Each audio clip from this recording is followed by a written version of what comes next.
Average look അല്ലെങ്കിൽ തളത്തിൽ ദിനേശൻ എന്ന് പറയുന്ന ഒരു വീഡിയോ നമ്മൾ ആദ്യത്തെ ഭാഗം ചെയ്തിട്ടുണ്ട്.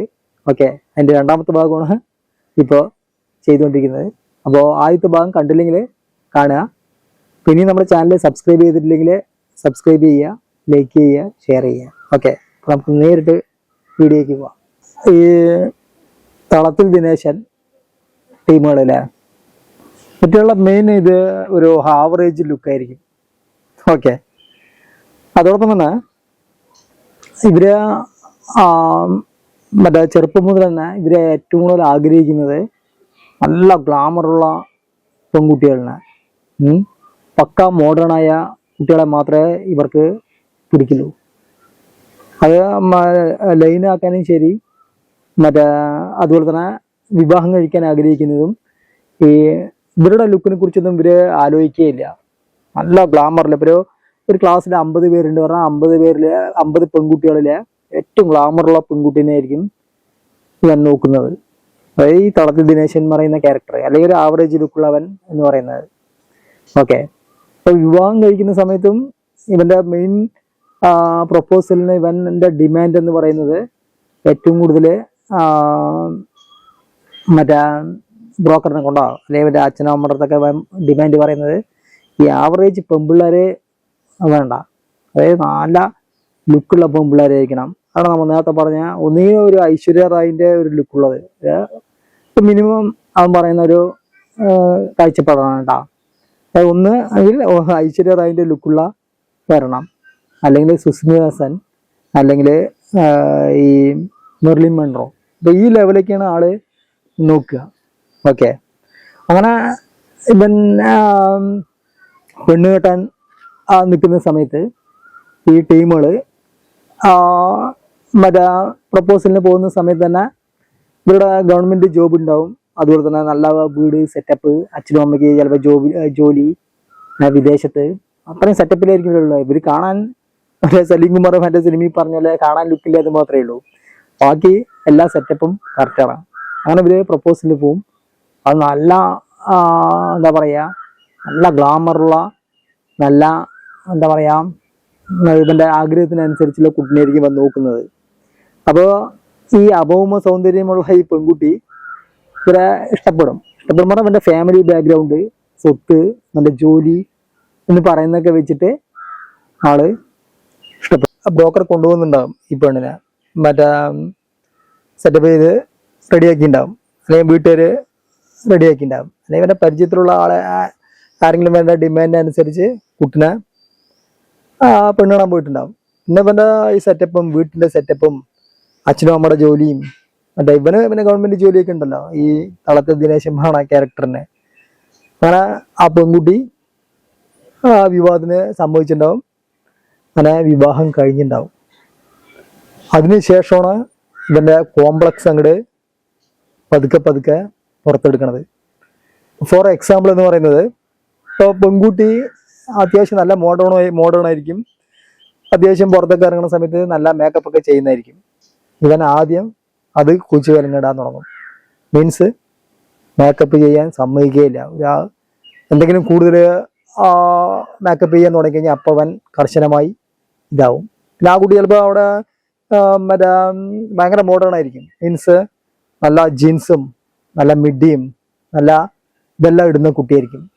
ഇവൻ അതൊന്നും പിടിക്കുകയില്ല. ഇവൻ ഭയങ്കര നാടൻ കാഴ്ചപ്പാടിൽ സാരി മാത്രം ഉടുത്താൽ മതി, അല്ലെങ്കിൽ നല്ല ഇത് സാരി തന്നെ മെയിനായിട്ട് സാരി ഉടുത്താൽ മതി, അല്ലെങ്കിൽ ചുരിദാറൊക്കെ എന്ന് പറഞ്ഞാൽ വളരെ ഷേപ്പ് അറിയാത്ത ചുരിദാറുകളൊക്കെ ഇട്ടാൽ മതി. നല്ല ലൂസ് മോഡൽ കണ്ടിട്ടുണ്ടായില്ലേ ഈ പ്രഗ്നന്റ് ആയ സ്ത്രീകളൊക്കെ ഇടുന്നത്, അമ്മാതിരി ചുരിദാറൊക്കെ ഇട്ടിട്ടേ ഇവൻ കൊണ്ടുപോകുള്ളൂ. ഓക്കെ, പിന്നെ ഇവൻ എന്ന് പറയുന്നത് ഈ ആവറേജ് ഇതാണെങ്കിലും ഈ മരണം മേക്കപ്പ് ഇടും, ഇവൻ മരണം മേക്കപ്പ് ഇടും, അവളെ തിരിച്ച് ഓപ്പോസിറ്റ് മേക്കപ്പ് ഇടാൻ സമ്മതിക്കില്ല എന്ന് മാത്രമേ ഉള്ളൂ. ഇപ്പോൾ ഫോർ എക്സാമ്പിൾ ഇപ്പോൾ നമ്മുടെ ഒരു 1-2 കൂട്ടുകാരും വരുന്നത്, അതാണ് ഞാൻ വളരെ കൃത്യമായിട്ട് ഈ വിഷയം എടുത്തിട്ടത്. അതായത് അവർ ചെയ്യുന്നത് വെച്ചിട്ടാണ് ഞാനൊരു എക്സാമ്പിൾ പറയുന്നത് കേട്ടോ. അപ്പോൾ ഇവര് ഇത്തിരി ആവറേജ് ലുക്കായിരിക്കും, അല്ലെങ്കിൽ ഇത്തിരി ഇരുനിറം, അല്ലെങ്കിൽ ഇത്തിരി കറുത്തിട്ടായിരിക്കും. പൂമ്മര് ഈ ഭാര്യമാരിൻ്റെ ഒപ്പം എത്താൻ വേണ്ടിയിട്ട് വെളുപ്പാക്കണമല്ലോ. അപ്പം മെയിനായിട്ട് നമ്മൾ ഈ പൗഡർ ഇടുക എന്ന് പറഞ്ഞു കഴിഞ്ഞാൽ ഒരു അത്യാവശ്യമുള്ള ഒരാള് പൗഡറാണല്ലോ ഇടുക, മേക്കപ്പ് എന്ന് പറയുന്നത്. അപ്പോൾ മുഖം കഴുകിയതിന് ശേഷം ആ മുഖം കഴുകിയതിന് ശേഷം അത് തുടച്ചതിന് ശേഷമാണല്ലോ പൗഡർ ഇടുക. ഈ ചങ്ങാതി എന്താ ചെയ്യുക പറഞ്ഞാൽ, ഈ തളത്തിൽ ദിനേശൻ മോഡല് പിള്ളേരെന്താ ചെയ്യുക പറഞ്ഞാൽ മുഖം കൊണ്ട് വെള്ളമിട്ട് കഴുകും. കഴുകിയിട്ട് മറ്റേ തുടയ്ക്കുന്നതിന് മുമ്പ് തന്നെ ബാതി വെള്ളത്തിൽ കുറച്ച് വെള്ളമൊക്കെ അവിടെ ഉണ്ടാവും, മുഖത്തും അവിടെ ഇവിടെയൊക്കെ ഉണ്ടാവും, നെറ്റിയിലൊക്കെ ഉണ്ടാവും. അതിന് മുമ്പ് തന്നെ എന്തെങ്കിലും ഒരു ക്രീം എടുത്ത് തേക്കും. ക്രീം എടുത്ത് തേച്ച് ആ ക്രീം എല്ലാവിടെയും എത്തുന്നതിന് മുമ്പ് തന്നെ അതിൻ്റെ മേലെ പൗഡർ അങ്ങോട്ട് കിട്ടും. പൗഡർ ഇട്ടിട്ട് അവിടെയും ഇവിടെയൊക്കെ പൗഡറൊക്കെ നിൽക്കുന്നുണ്ടാവും. പക്ഷെ ഈ കൂട്ടരൊക്കെ അറിയില്ല ഇവൻ ചെയ്ത വേഷക്കെട്ട് ഇതാണെന്ന് അറിയില്ല. മൊത്തം ഇവന്റെ മേക്കപ്പ് കഴിയുമ്പോഴേക്കും ഒരു ഫാൻസി ഡ്രസ്സ് പോലെ ആയിട്ടുണ്ടാവും. എന്നിട്ട് വെളിയിൽ വന്നിട്ട് പോവാന്ന് പറഞ്ഞിട്ട് അങ്ങനെ മോഡേണായി ഒപ്പത്തിനൊപ്പം ആയി എന്ന് പറഞ്ഞിട്ട് കൊണ്ടുപോകും. അങ്ങനെയുള്ള ടീമുകൾ നിങ്ങൾ കണ്ടിട്ടുണ്ടല്ലേ? നിങ്ങൾക്കും നിങ്ങളുടെ അവിടെയും ഇതുപോലെയുള്ള തളത്തിൻ ദിനേശന്മാരെ കുറിച്ച് നിങ്ങൾക്ക് അറിയായിരിക്കും. പിന്നെ അടുത്ത അവരുടെ ഒരു കലാപരിപാടി എന്ന് പറയുന്നത് മറ്റേ ഈ പൊതുസ്ഥലങ്ങളിൽ, അതായത് ഈ സ്ത്രീകളെയും കൊണ്ട് പോകുന്ന സമയത്ത് ഈ ആളുകൾക്കുള്ള സ്ഥലങ്ങൾ ഉണ്ടാകുമല്ലോ, കുറച്ച് പബ്ലിക്കിന് മുമ്പിൽ ഇവര് ഭാര്യമാരെ കൊണ്ടുപോവുകയില്ല. അങ്ങനെ കോംപ്ലക്സ് ആയിരിക്കും. അതായത് ഇപ്പോൾ ബീച്ച്, അല്ലെങ്കിൽ വലിയ തിയേറ്ററുകൾ, അല്ലെങ്കിൽ വലിയ മാള്, വേല, പൂരം, ഇവിടെ കൊണ്ടുപോകുന്ന സമയത്ത് വേറെ ചുള്ളന്മാർ നോക്കുമല്ലോ. അപ്പം അത് ഇവർക്ക് പിടിക്കില്ല, സഹിക്കില്ല.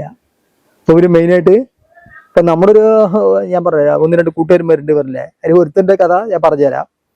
അതായത് ഇപ്പം മാരുതി 800 ഉണ്ട്. അപ്പം അതും വെച്ചിട്ട് ഈ ഭാര്യനെയും കൊണ്ട് ആള് ബീച്ച് കാണാൻ പോയി. ചെറായി ബീച്ചോ അങ്ങനെ എന്തോണ് കാണാൻ പോയത്. ലാസ്റ്റ് ആള് മാരുതി 800 നിന്ന് ഇറങ്ങി നോക്കുന്ന സമയത്ത് കംപ്ലീറ്റ് അവിടെ തിരക്കാണ്. അന്നെന്തോ ഒരു ഉത്സവമാണ് അവിടെ. മറിച്ചും ആമ്പിള്ളേര് ഈ ബീച്ചിൻ്റെ അവിടെയൊക്കെ ഉണ്ടായിരുന്നു. മനസ്സിലായ നല്ല ഫ്രീക്കം പിള്ളേർ നിൽക്കുന്നുണ്ടായിരുന്നു. ഇവൻ്റെ കോംപ്ലക്സ് അങ്ങോട്ട് വർക്കൗട്ട് ചെയ്യാൻ തുടങ്ങി. വർക്കൗട്ട് ചെയ്യാൻ തുടങ്ങിയത് മാത്രമല്ല, ആള് കെട്ടികളിലെ മാരുതി 800 വെളിയിൽ ഇറക്കിയില്ല.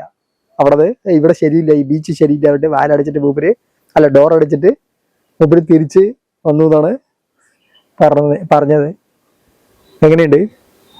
ഇതുപോലെ ഒരു ടീമിന്റെ ഇതുകളുടെ മറ്റൊരു ലക്ഷണമാണ് ഈ എന്താ പറയുക, തളത്തിൽ ദിനേശന്മാരുടെ ഈ പൊതുസ്ഥലങ്ങളിൽ പബ്ലിക്കിൽ കൊണ്ടുപോയി നിർത്താണ്ടിരിക്കുന്നത്. ഓക്കെ, അപ്പൊ ഇതുകളിൽ നിന്ന് എങ്ങനെയെങ്കിലും രക്ഷപ്പെടാൻ വേണ്ടിയിട്ട് ഇവന്റെ ഭാര്യ, കാമുകി പറഞ്ഞ ടീമുകളൊക്കെ റെഡിയായി നിൽക്കുന്നുണ്ടാവും. എപ്പം വേണമെങ്കിലും ഇവന്റെ ഇതിൽ നിന്ന് കയറ് പൊട്ടിച്ച് രക്ഷപ്പെടാമെന്ന് പറഞ്ഞിട്ട്. ഓക്കെ, ഈ തളത്തിൽ ദിനേശന്മാരുടെ അടുത്ത ഒരു കോംപ്ലക്സ് ആണ് ഈ ഇവരെക്കാൾ ഗ്ലാമറുള്ള ആളുകൾ വന്നു കഴിഞ്ഞാൽ ഇവർക്ക് ആകെ ഒരു ഇറിറ്റേഷനാണ്. പ്രത്യേകിച്ച് വിവാഹം കഴിഞ്ഞ സമയത്തൊക്കെ ഈ തളത്തിൽ ദിനേശൻ ക്യാരക്ടർ അല്ലെങ്കിൽ മറ്റേ ആവറേജ് ഉള്ള ടീമുകളേക്കാൾ മറ്റേ നല്ല ഭംഗിയുള്ള നല്ല ഫ്രണ്ട്സ് ഉണ്ടാവും അല്ലേ. ഇവർ ആദ്യം ചെയ്യുന്നത് ഈ ഫ്രണ്ട്സിനെ അവിടെ വെച്ച് ബ്ലോക്ക് ചെയ്യും. അവർക്കൊന്നും വീട്ടിലേക്ക് പ്രവേശനേ ഇല്ല. പിന്നെ വളരെ കെയർ ചെയ്യും. ഇപ്പോൾ വീട്ടിൽ ചിലപ്പോൾ പത്രം ഇടുന്ന ആള്, അല്ലെങ്കിൽ പാലിടുന്ന ആള്, അല്ലെങ്കിൽ എന്തെങ്കിലും പ്ലംബിങ് എന്തെങ്കിലും വരുന്ന ആളുകള്, അങ്ങനെയുള്ള ആളുകൾക്ക് ചിലപ്പോൾ ഇവനേക്കാൾ ഗ്ലാമറുള്ള ആളുകളായിരിക്കും. അപ്പൊ മാക്സിമം ഇവൻ കൊണ്ടുവന്ന കെട്ടിയവളിനെ പരമാവധി എന്താ പറയാ, രണ്ടുപേരും തമ്മിൽ സംസാരിപ്പിക്കാൻ വിടില്ല. കാരണം ആ ഒരു കോംപ്ലക്സ് അത്രയും പീക്ക് പോയിന്റ് ആണ്. ഓക്കെ, ഇനിയിപ്പോ ചിലപ്പോ ഇവൻ ചിലപ്പോ വല്ല പുറകിലോ അല്ലെങ്കിൽ എണീക്കാൻ വൈകുകയോ അല്ലെങ്കിൽ വല്ലവിടേക്കും പോകുന്ന സമയത്ത് ചിലപ്പോ ഒരു എന്താ പറയാ, ഒരു നിർഭാഗ്യവശാൽ ഈ ടീമുകളുമായിട്ട് സംസാരിച്ചു എന്ന് വിചാരിക്കും. ഇപ്പൊ പത്രക്കാരൻ്റെ അടുത്തോ അല്ലെ പാലിടുന്ന എന്തെങ്കിലും, എന്താ ചേച്ചി മറ്റേ സുഖമല്ല, എന്തെങ്കിലും ഒരു വിശേഷങ്ങൾ ചോദിക്കുന്നതും മറ്റേ ഇവൻ ഒരു സപ്പോസ് കണ്ടു എന്ന് പറഞ്ഞു കഴിഞ്ഞാൽ പിന്നെ അവളുടെ 16 അടിയന്തരം കഴിഞ്ഞു എന്ന് മനസ്സിലാക്കിയാൽ മതി. മനസ്സിലായ? അതായത് ആ കോംപ്ലക്സിന്റെ പീക്ക് പോയിന്റ് ആയിരിക്കും. പിന്നെ നിരന്തരമായിട്ട് അവളെ ഒരുതരം മാനസിക പീഡനവും, ചില എന്താ പറയാ ടീമുകൾ ശാരീരിക പീഡനം വരെ ഈ ഒരു കേസിൽ സംഭവിക്കാറുണ്ട്. പിന്നെ അവന്റെ കൂടുതൽ സ്ട്രിക്റ്റ് ആക്കും, വെളിക്ക് വിട്ടാക്കുന്നതും ഡ്രസ്സിങ്ങിന്റെ ഇതും മൊത്തം ഒരു കോംപ്ലക്സിന്റെ പീക്ക് പോയിന്റ് ആയിരിക്കും. പക്ഷെ ഇതിന്റെ തിരിച്ച് ഓപ്പോസിറ്റ് ഇവന്റെ ഭാര്യമാര് അല്ലെങ്കിൽ കാമുകിമാര് എന്ന് പറയുന്നത് ഇവനിൽ നിന്ന് എങ്ങനെയെങ്കിലും രക്ഷപ്പെടാൻ വേണ്ടി കാത്തിരിക്കായിരിക്കും. 1-2 കൊല്ലത്തിനുള്ളിൽ ഗവൺമെന്റ് ജോലിയിലും അല്ലെങ്കിൽ ഇവന്റെ സ്വത്തിലൊന്നും യാതൊരു ഇത് അർത്ഥമില്ല. എന്ന് പറഞ്ഞാൽ ഇങ്ങനത്തെ ഒരു മാനസിക രോഗിയാണല്ലോ. ഇവന്റെ രാത്രി ഉറക്കൂല, മറ്റേ മൊത്തം എന്താ പറയാ പകലൊക്കെ ആയിരിക്കും കിടന്നുറങ്ങുന്നത്. അത് രാത്രി മുഴുക്കനും ശ്രദ്ധയും ഫോൺ ചെക്ക് ചെയ്യലും അങ്ങനെയൊക്കെ ആയിട്ട് ഒരുതരം കോംപ്ലക്സ് ആയിരിക്കും. അങ്ങനെ അവസാനം എന്തെങ്കിലും ഒരു പ്രശ്നത്തില് ഒന്ന് മാക്സിമം ഇവരുടെ കൂടെ ജീവിക്കുന്ന സമയത്ത് മാക്സിമം ഒരു 2-3 വർഷം ഇവന്റെ കൂടെ ജീവിക്കും, അങ്ങനെയുള്ള കോംപ്ലക്സിലുള്ള ആളുകളുടെ കൂടെ. പിന്നെ ഈ പെൺകുട്ടി എന്തെങ്കിലും ഒരു കാരണം ഉണ്ടെങ്കിൽ അല്ലെങ്കിൽ അത്രയും നിരന്തരമായി ശാരീരികമായിട്ടും മാനസികമായിട്ടും ഉപദ്രവിച്ചിട്ടുണ്ടാവും. അപ്പൊ അങ്ങനെ രക്ഷപ്പെട്ട് പോയിട്ടുണ്ടാവും. രക്ഷപ്പെട്ട് പോവുക പറഞ്ഞു കഴിഞ്ഞാൽ ഒന്നുകിൽ ഇവനെ വിട്ടിട്ട് ഏതെങ്കിലും നല്ല ആമ്പിള്ളേരിന്റെ കൂടെ ഒളിച്ചോടി പോയിട്ടുണ്ടാവും, അല്ലെങ്കിൽ ലീഗലി ഡൈവേഴ്സ് ചെയ്തിട്ടുണ്ടാവും. ഇതാണ് ഈ എന്താ പറയാ ഈ തളത്തിൽ ദിനേശന്മാരുടെ അല്ലെങ്കിൽ ആവറേജ് ടീമുകളുടെ അവസ്ഥ എന്ന് പറയുന്നത്, ക്ലൈമാക്സ് എന്ന് പറയുന്നത്. പക്ഷെ ക്ലൈമാക്സ് കഴിഞ്ഞിട്ടില്ല. പിന്നെ അവന്മാർ ചെയ്യുന്ന അടുത്ത ഘട്ടം എന്ന് പറയുന്നത് വീണ്ടും ഇവരുടെ എന്താ പറയാ അടുത്ത ഒരു ആരംഭമാണ്.